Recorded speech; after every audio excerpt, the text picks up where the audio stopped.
broadcast network, AFTERBUZZ TV. Over 20 million weekly downloads in over 150 countries, and your number one source for after-show entertainment.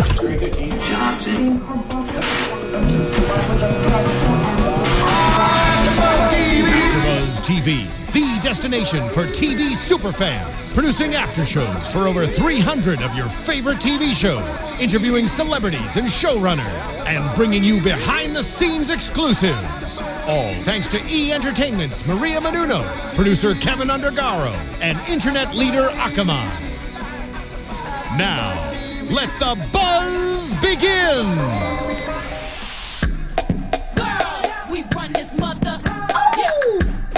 Yes. As you can, I'm surprised we didn't get called to do the halftime show. This is our movement. Yes. Good evening, everybody. Welcome to the SNL After Show. We chose Beyonce. Specifically, Zach, our producer this evening, chose this song by Beyonce because she did a killer job at the halftime show.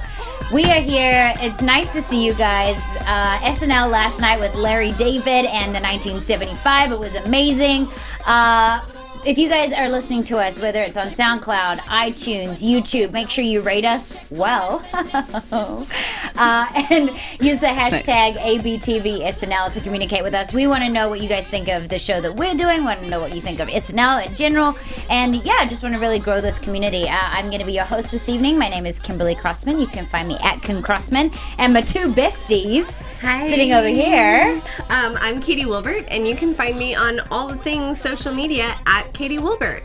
And I'm Amy Maestri, and you can find me on Twitter and Instagram at Amy Maestri. Mm-hmm. And we're fully qualified to do this show. Why, ladies? Because we're funny. There you go. Women, girls. And we do things Running like this. the world this motion with pointing is called, fingers. Multitasking, because you thank God with your finger and stimulate your friends. Yeah, wait for it. We have a sound effect. We need a sound effect. Anytime we do anything weird this evening, we told Zach that he can give us a sound effect. So enjoy that. We're glad you're joining us. And let's kick off the show by talking about Ted Cruz, the opening monologue. What did you think, Katie? I think Ted Cruz is a funny human. And I thought that there were so many. I wrote down a lot of lines. So I'm just going to read my favorites. When he said, I'm not likable or even fine. Physically, I'm not going well at all. Physically, I'm not. He's not well at all. Mm-hmm. And then he was talking about his struggle, and he said, just like FDR, instead of a wheelchair, though, it's my personality and my face, and that he's a sneaky little sneaker. Yeah. Isn't it time for a president that's just a nasty little weasel? I wrote that too, nasty little weasel. Yeah, I thought it was so enjoyable, and I think there's been so much talk about how Ted Cruz is just like kind of creepy, and even though everyone was like down with Trump, and not everyone, obviously I'm generalizing, but like a lot of people we know. We live in California, so there's a vast majority of people who are like maybe afraid of a Trump presidency, and then all of a sudden Cruz beat out Trump, and they were like, wait, no, is that worse? That may be worse. We're scared. I don't know. So I thought it was great and very enjoyable, and I would give it an A because it tickled me so. What a perfect reason to give something an A. Tickled me so. Amy? If it tickles you, it tickled me as well. Dun. Perfect. Every time, no. I think we nailed that one. Yes, we did. I think this was such a smart narrative to do, and I'm glad they finally did, because I feel like so much of it, I mean, in the Republican field right now, there's so many people and there's so much to talk about, and I feel like Cruz has kind of, again, he is this kind of weird looking dude who's just the way that he talks and everything is really weird, and I feel like it hasn't really been touched on that much yet by SNL. And I think this was a really smart way to finally bring it in and start talking about how kind of creepy he is. Yeah. So I think it was very well written, and I like Taron in it. I think he lays on the creep factor very nicely, so I would give it an A as well. Ooh. Did you guys see the video this week that they kind of, I'm going to say take the piss, but I know that's a New Zealand saying. What is the American version of that? You guys say take the piss? I'm so used to you saying it, honestly, that it's like become my making own fun version of the video where he tries to kiss his daughter and she's trying to flick his nose. Like, how embarrassing. So, did you see that this week? Yeah, they don't even like him. Yeah. So I'm so glad that they touched on that. I thought that was really good. Yeah. He had a crazy laugh, which I thought was... Yes, I wrote down crazy laugh. Yeah. Crazy. I mean, I thought it was great, and I like how this episode as a whole of SNL kind of took the focus off Hillary and Trump a little bit and did bring to life, obviously Bernie and Ted Cruz. So I gave it a B. What did you give, Amy? I'm going A. Okay, cool. Great. And Katie did an Tickles. A as well because it tickled her. So Tickles. So we'll move on to Larry David's opening monologue. Now, this is the first time in a long time that we've actually had almost a stand-up set. Mm-hmm. I feel like it's been a while. Yeah, it was refreshing. Mm-hmm. It's nice to see that every once in a while. I mean, it's fun, when they do different musical numbers or whatever in monologues, but it is nice every once in a while just to see an actual monologue. Mm-hmm. And I feel like this was just so perfectly Larry David. Mm-hmm. Yeah. It was just, he's so enjoyable to watch, everything that he does and everything that he says. And he just was so natural with it. I think one of my favorite things about it was his idea of like aspiring to be a prick.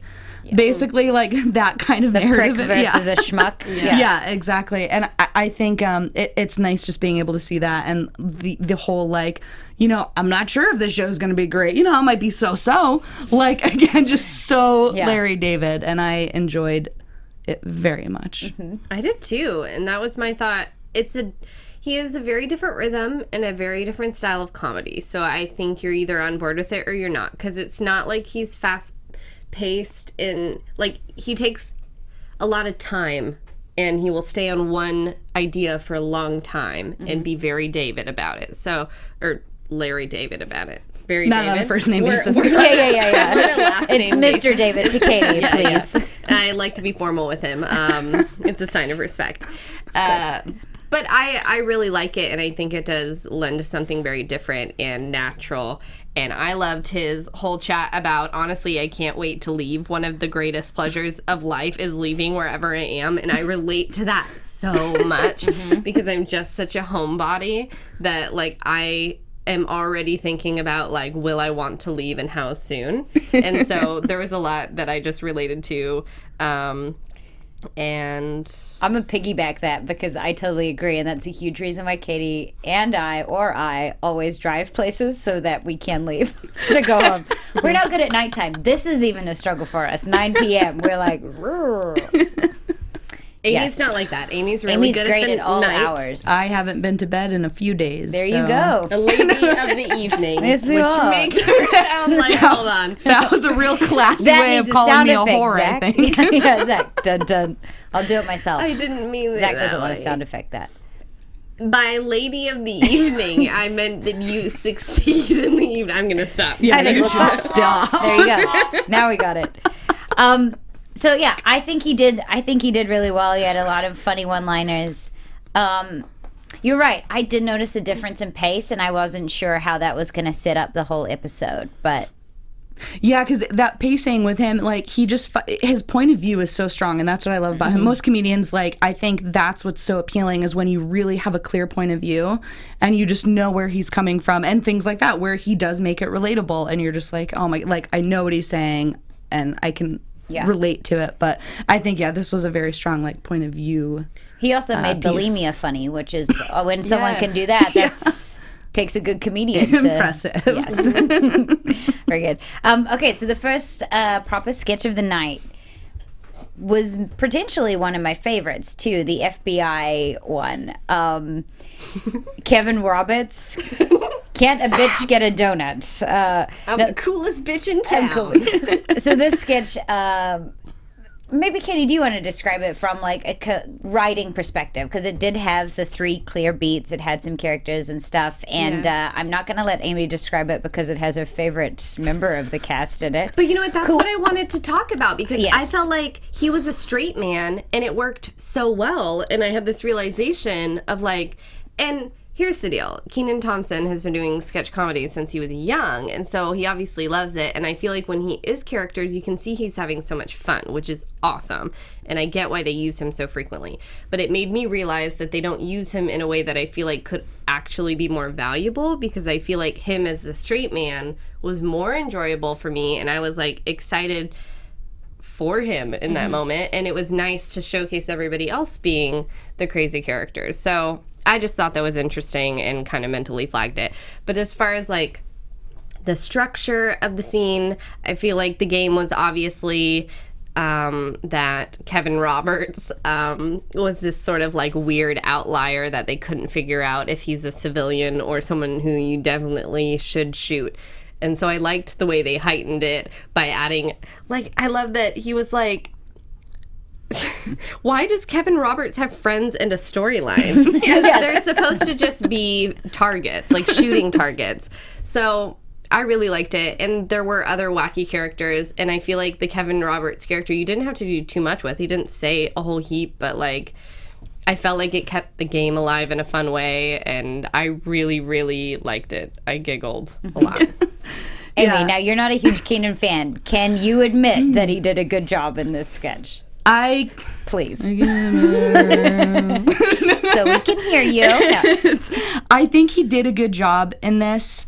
I can agree with Katie in that the thing is with when he's a straight man, I feel like they have used him as a straight man. He just usually doesn't play it straight, which is my problem. Okay. When he should be a straight man, he's still doing some dumb voice. And I'm like, that's not a straight man. You're taking away from what the actual game or what the actual character is by doing something weird that's not needed. It's not meaningful in the sketch. So that's a big issue that I have with him. And in this, he didn't do it, though. Right. He actually just spoke words like a human, and I was very happy about that. Yeah. But yeah, so I think that he played in this one nicely, and I think, yeah, I agree. It was a really strong game in this.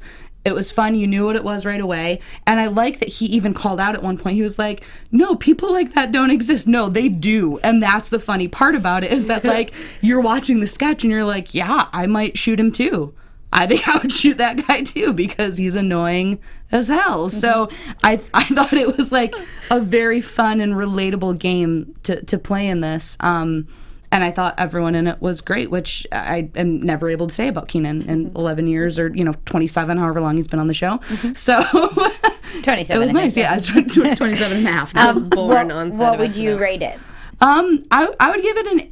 I would give it an A. I was wavering between A and A minus. Sure. But it's very Katie? specific. Also A. Kimberly, also A. Oh my gosh, we got 3 peas and pods. Yeah. Oh, great job, SNL. Now, I think the most shared video in the past 24 hours is Burn Your Enthusiasm. Amy, do you want to kick us off with Burn Your Enthusiasm and what your thoughts are? Oh, yay! Thank you. To that, God, that music just makes me happy too. So good. 2%, coffee 2%. You're not So creeping me good. out at No, all I'm right just now. hype Dancing manning next you. to me. I She's like your it. hype man. I like it. I loved this a lot. I think that the way that they shot it and everything was perfect. Just to actually mirror Curb Your Enthusiasm. Cecily cracked me up in this. Yes. And looked really funny. Like, great. As soon as she started speaking, I was like, Cecily, yes, thank you. I feel like she's been kind of underused this season overall, and I think she's one of the strongest ones, so it was nice to see her kind of do a little bit more. But I think through the whole thing, it stayed like on message of like being the Curb Your Enthusiasm tone. I'd be interested to see the writing process on this. Okay. For who was involved, and like I'm sure Larry David was heavily involved in this, Yeah. but I'd be really interested to see the writer's room on this one. And I loved the ending with the Hillary voters The at 5, the end. yeah, so 5 votes. And I think it's kind of interesting too, because like the 80, being like, well, now I'm not going to vote for you kind of thing, because his, on the opposition, like Hillary, that's something that she always gets nailed for, like she'll say anything to get a vote, and he's like not that guy. So I feel like it was very, we don't very pop on in point. Brooklyn, or I don't want to do that. Yeah, I don't want to do that bad. So good. What about you, Katie? What did you think? Oh, I thought it was great. I feel like it was a great example of a parody, like blending two things, Bernie Sanders and Curb Your Enthusiasm, in a way that was really on point and also made, I mean, it was making two jokes about Curb Your Enthusiasm and just like the curmudgeon version of Bernie Sanders that I feel like we're all coming to. Curmudgeon. Thank you. Nice. Thanks. I hear you. I see you. That's all right. Words. Did it feel good when it came out? Because I saw you smile as you said it. When I said curmudgeon, I was like, I think I'm the definition of killing it. Yeah. Inner Katie monologue. I'm a genius. Nailed Yeah. it. I saw it in your eyes. Like, yes. Dropping a word bomb. But I feel like it was brilliant, and all the characters were true to form, and I just like freaking love Larry David as Bernie Sanders, so any opportunity to see it. And I was wondering how they were going to approach the Iowa caucus in general this episode, and the discrepancy of the votes between Hillary and Bernie. So I feel like I liked how they approached it without directly having to talk about like the ridiculous coin toss and stuff. Yeah. I feel like every other comedy show during the week talked about it, so they did it in a way that I had not seen anyone else do. Yeah, they were a little like two on the head, like a lot of other places really just kind of doing the same thing. You're like, yeah, we know that's the funny part, but like do something different with it. Yeah. What, if you could improve this or add another element into it, is there any changes that you guys would make that you can think of? Not for this one. I really liked it. I felt like it was super solid. What about the addition of, I guess once we started later in the episode, I was like, oh, I'm surprised they weren't going to inject him in, or I don't know. I know it was pre-recorded, but. I mean, I think it worked better for Larry David to be Bernie just for the sake of his timing and stuff is so specific for that format. And I feel like they used Bernie in a way later that was fine. So I'm kind of glad they didn't use the actual Bernie Sanders for it, because I feel like it could have been a bit sloppier or something. Just because, I mean, he's not an actor. He's a politician. Yeah. And I think it's almost like kind of that commentary in itself of like the fact that they really are like the same person, really. So, I mean, it just worked so nicely to have him blend into it that you didn't really need to say much else or to do much else within that. So, what would you rate it? I would give this one an A+. Oh, A+, good, awesome. And I will also then give it an A+. So we're all the same. I wrote A, but we're going to extremities now. Okay, so I called this next one the Titanic Sketch. Same. Oh my gosh, you guys. It's like we're having some kind of mind meld thing happening right now. Now, I think the best part about this was that Bernie came into it. I thought it was a clever idea-ish. I don't know if it was executed that well. There were some funny one-liners. I just felt like everyone was waiting for a cue. Something felt missing, and I don't know if you guys can pinpoint what it was, but I kind of felt like either they were waiting for Bernie's actual entrance and they were kind of delaying things, but the rhythm felt off. They had some funny lines which pushed the envelope out, and I liked that Larry David, commented about it by being like, I can say it. It's the olden days, because he's calling someone a midget or, checking for pubes, which I also thought was kind of funny. But yeah, I just felt like there was something missing in this, whether it was a timing thing or rhythm thing. What did you think, Amy?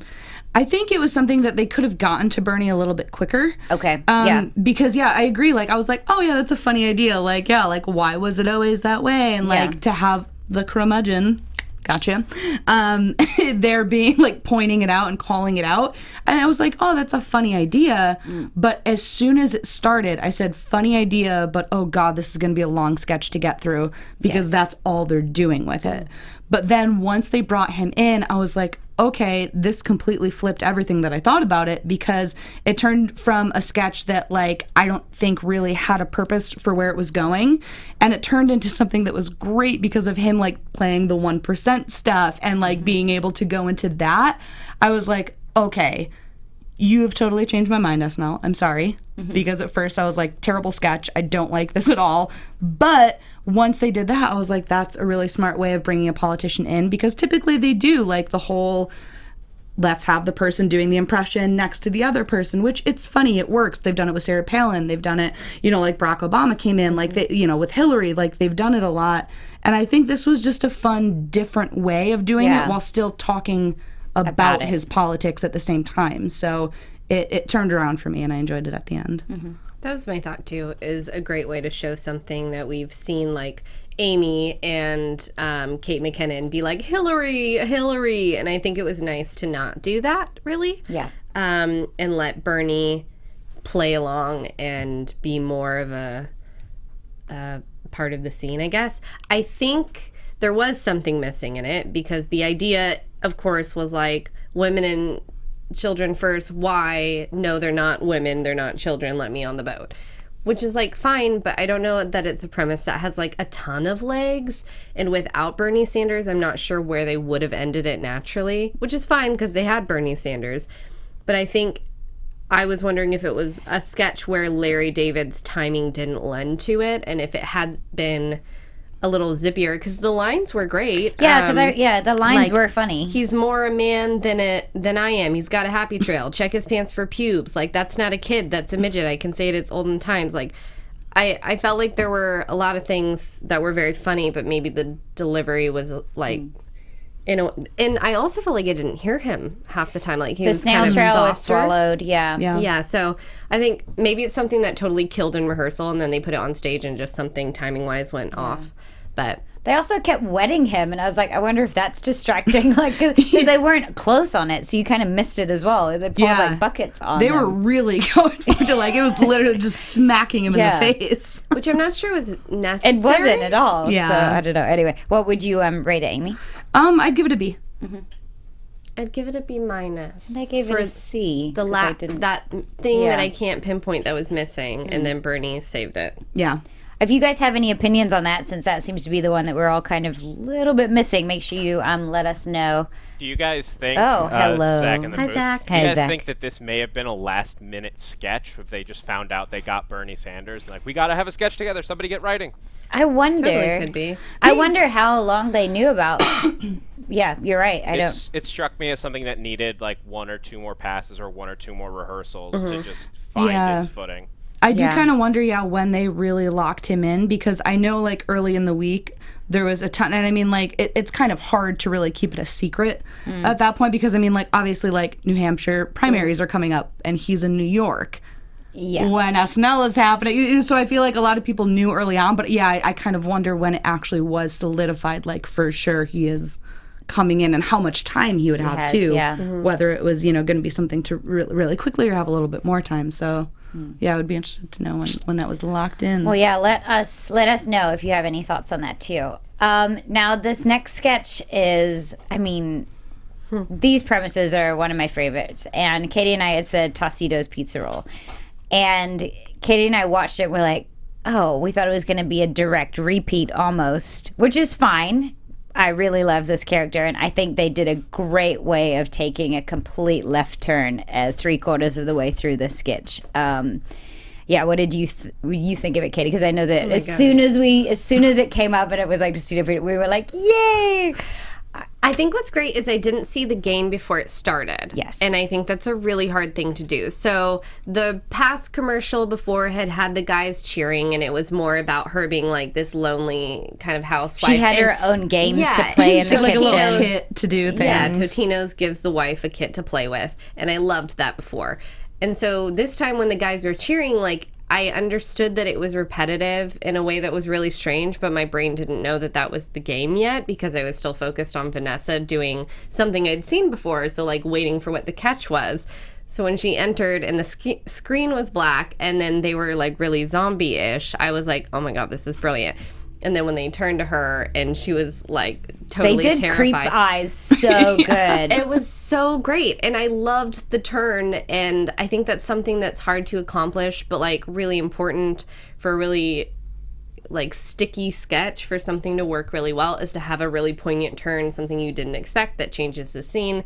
And I feel like it was another example of a good way of blending two things, which was something we've already seen, a Totino's commercial and X-Files.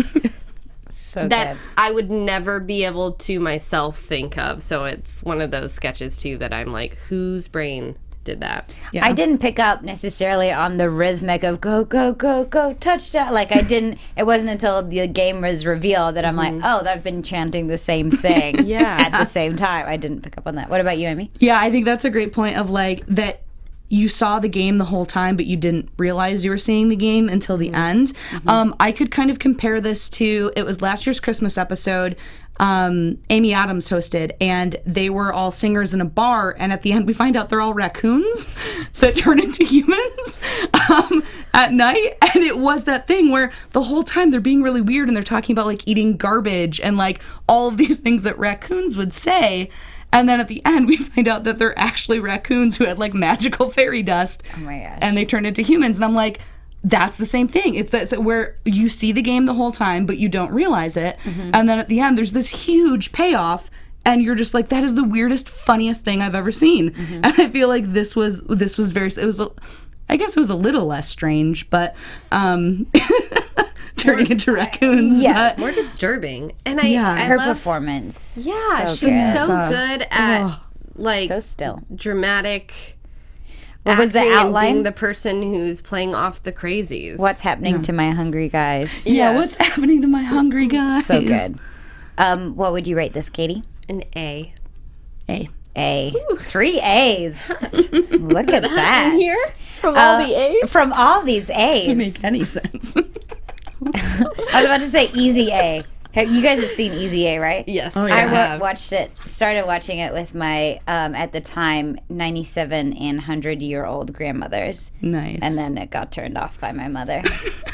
It was inappropriate. This is the whole show's about sex. Yeah, didn't realize that. I thought it was about school. Cool. So, the 1975. Now, I've never seen them live. I love their music, been like followers of them here, obviously on the radio or in the car and whatever. I hadn't seen them live, and the lead singer is like so artistic with his hands. And different. I was like, oh, cool. I didn't really like a suit with no top and stuff. Like, I guess I wasn't knowing what I was going to expect, but I thought they sounded great. The compositions were really cool and different.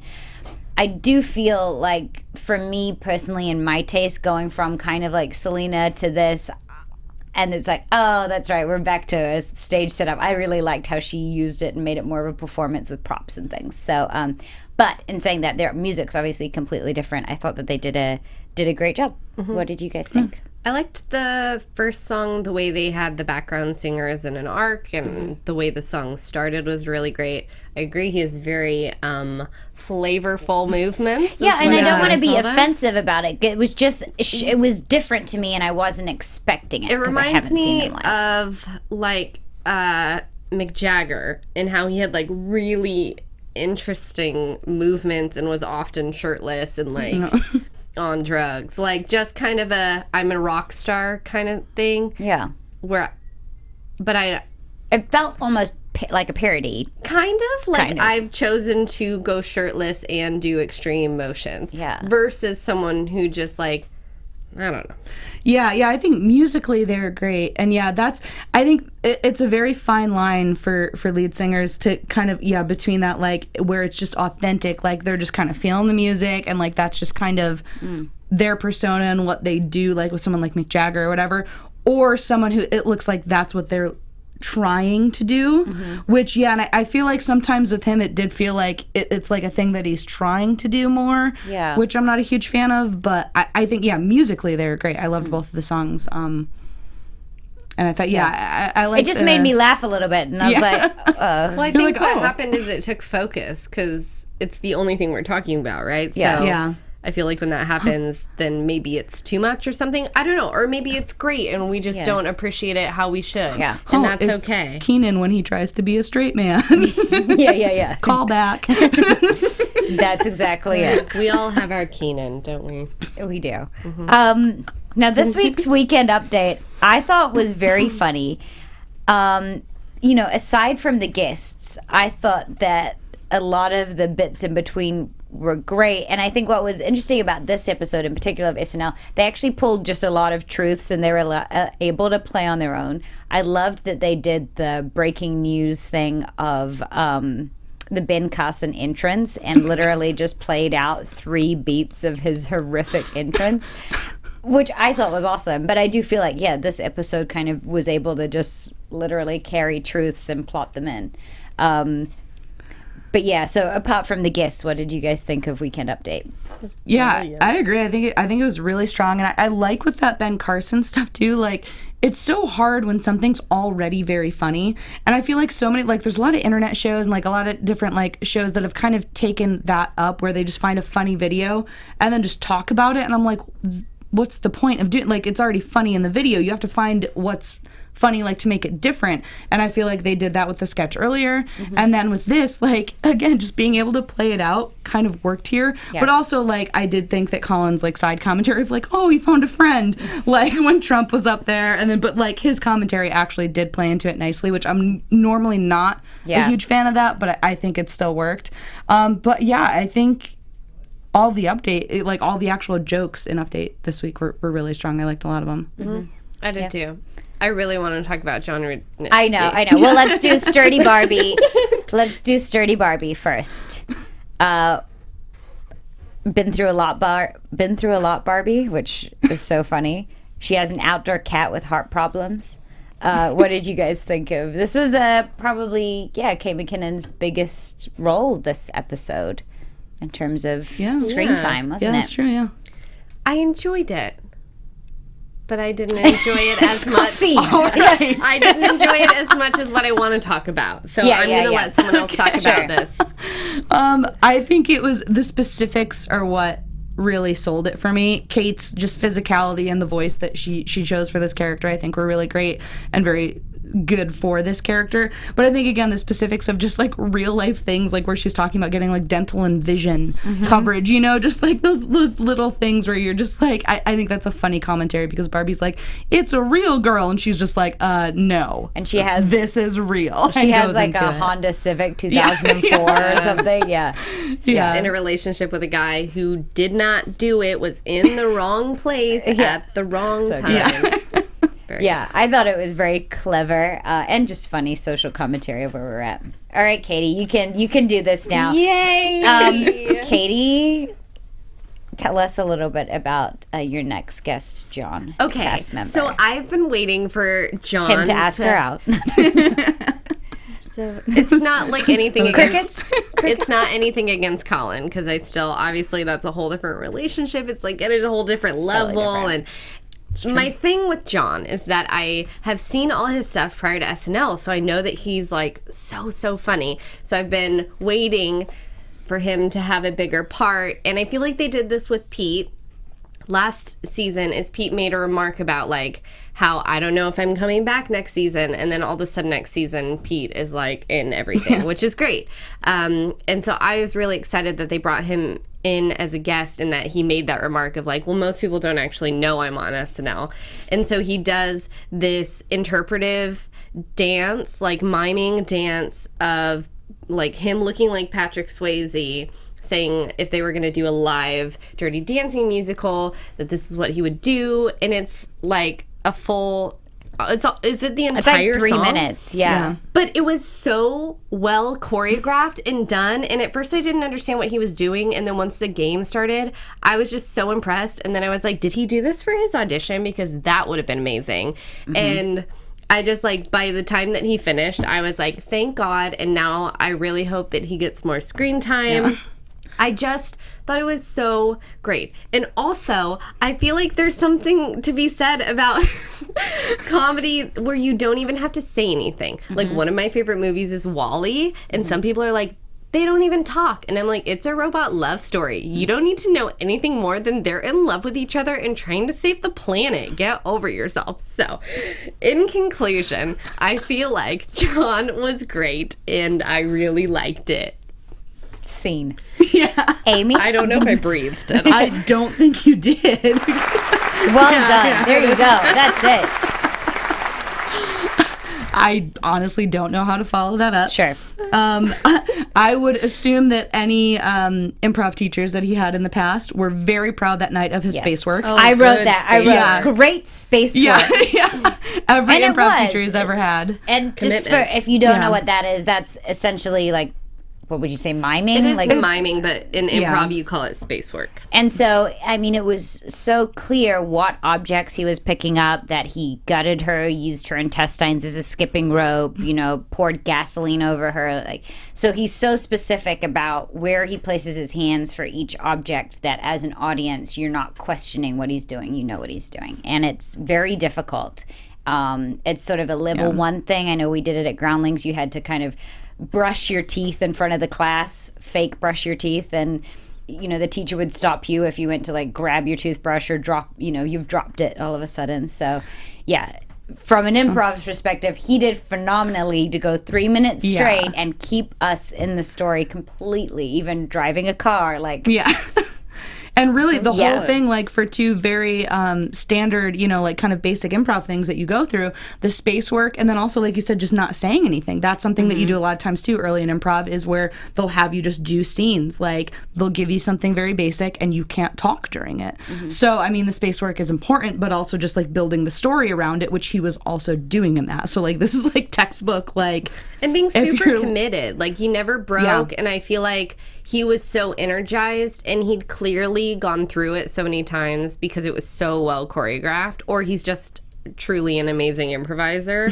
But they don't improvise things on SNL, really. I love the kind of goofy, awkward smile that he had in the beginning too. And he kept that through a lot of it too. Like, I was just like, I just want to keep watching him do this right now. Yeah. It was so good. So I'm happy. We're all very happy. So Katie gives it So a D, Katie obviously. gives it an A+. Failure. No. Then of course we have the Zoolander cast, which came in, which I wasn't expecting, and that just excited me. I'm so excited to see the second movie. It was a nice addition to see them. I wasn't expecting it. I thought the Tom Cruise stuff was probably the best gags that they did. I felt like they were in a good rhythm, and comparing Hillary to Kim Jong-un. Yes. But that was really nice to see them. So yes, Weekend Update as a whole, I give it probably an A, and I think John carried all of that. So we in agreement there. Yeah, We are. Because time is of the essence, and we want to get to the end of it. The next sketch, I'm gonna probably put as my favorite of the night because it was so, and I'm coining Katie's word here, wackadoo. The songwriting class. Yes. What did you think of it, Amy? Yeah, I loved this. I think... Did you know where it was going to go right from the get-go? I think so, yeah. I think with this, like, it was one of those sketches where... As you start to... I wasn't sure. I thought it was going to focus in on Kate a little bit more, to be honest, like, right at the top. And then it shifted that focus, and I was like, okay, perfect. Like, and you kind of saw where that game was going with him being the guy who just is going to say nothing that has to do with whatever Pete is saying. I think Pete's delivery on this was great too.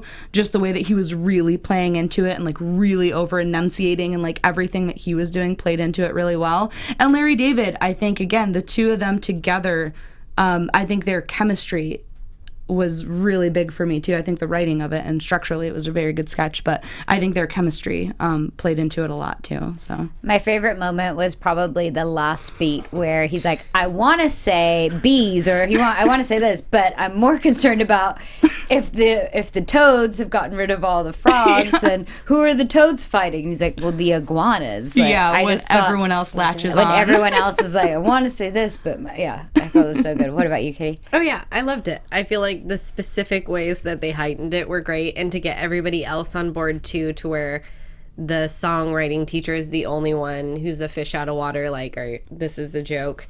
And some of my favorite lines were because I think it started with him saying like tall frog building, and then when it was like up in the trees are, and he goes frogs in tiny helicopters, rides of the toads, shadow of the toads warships, iguanas want to crush the toads. I just felt like that had a clear mapping of like, okay, so where does the Toad story go on top of like how we escalate the game. So I felt like it was well done and so enjoyable. I'm glad you reminded me of Frogs and Tiny Helicopters, because visually that for me is so funny. I like that. I definitely gave that sketch an A because I just thought it was stupid and awesome. Same.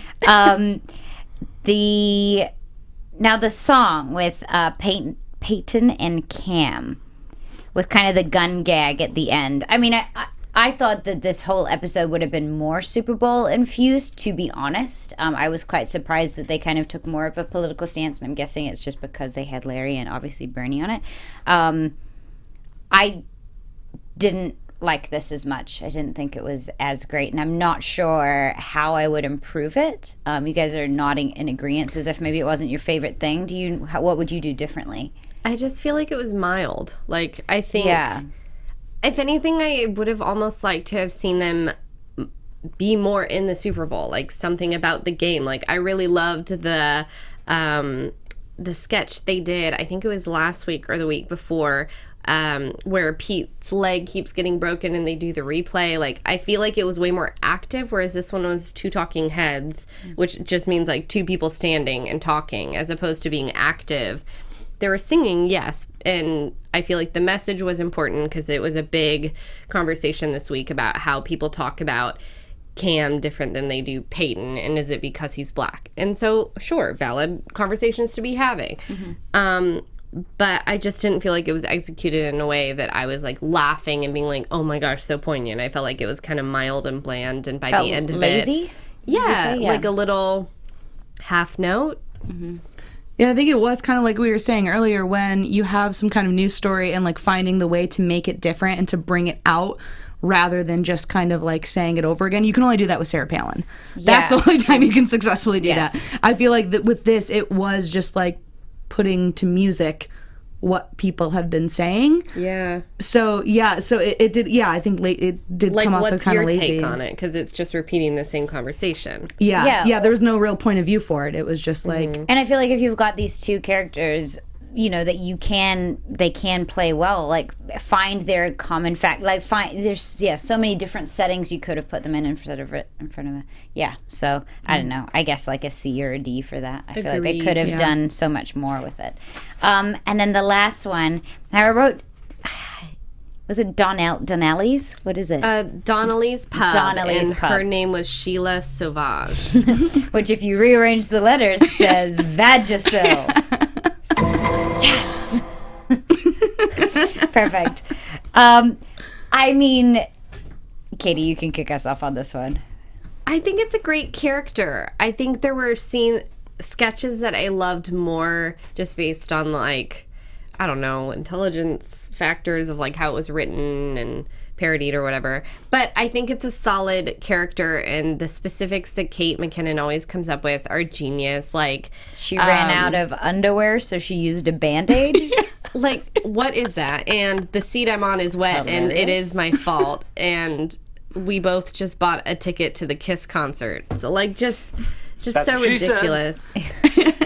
Ayo. So I loved it. I feel like it's a great thing to end an episode because it's pretty crazy and you have to earn saying Vagisil. And like anytime you're trying to write and direct a show, like you can't put crazy at the top because you have to earn it. You have to like earn the audience's trust. So I feel like if you're going to use Sheila Sauvage, put her at the end for the people who are going to really appreciate her and not think she's gross or crazy, because her character is just, she's gross. Yes. But I feel like by the end of the episode, you can appreciate the wackadoo nature of it. So I thought it was great. Yeah, I like having her at the end of the night, and I think so much of this character is her physicality too, and I think this one was a little light on the physicality, so I think that's one spot where I was like, oh, like I usually like when she really just gets into it and just like, I think it was the John Goodman episode. I mean, she must have gotten so much fake beard in her mouth on that because she was just going at him. Yeah. So I think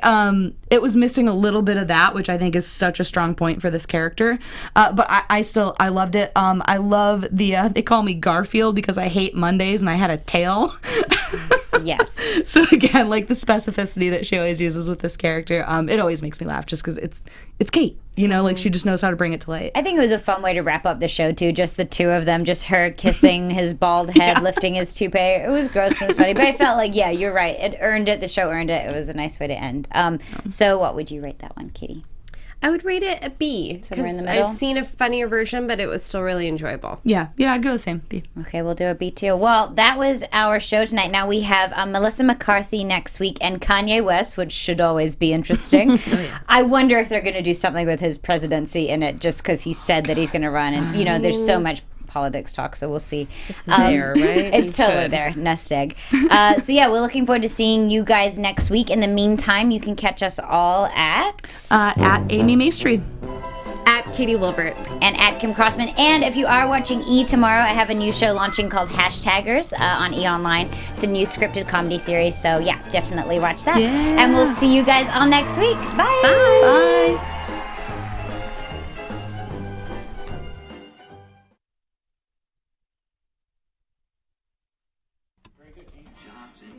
From executive producers Maria Menounos, Kevin Undergaro, Phil Svitek, and the entire AfterBuzz TV staff, we would like to thank you for listening to the AfterBuzz TV network.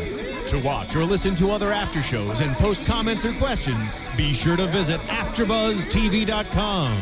I'm Sir Richard Wentworth, and this has been a presentation of AfterBuzz TV. Buzz you later. The views expressed herein are those of the hosts only and do not necessarily reflect the views of AfterBuzz TV or its owners or principals.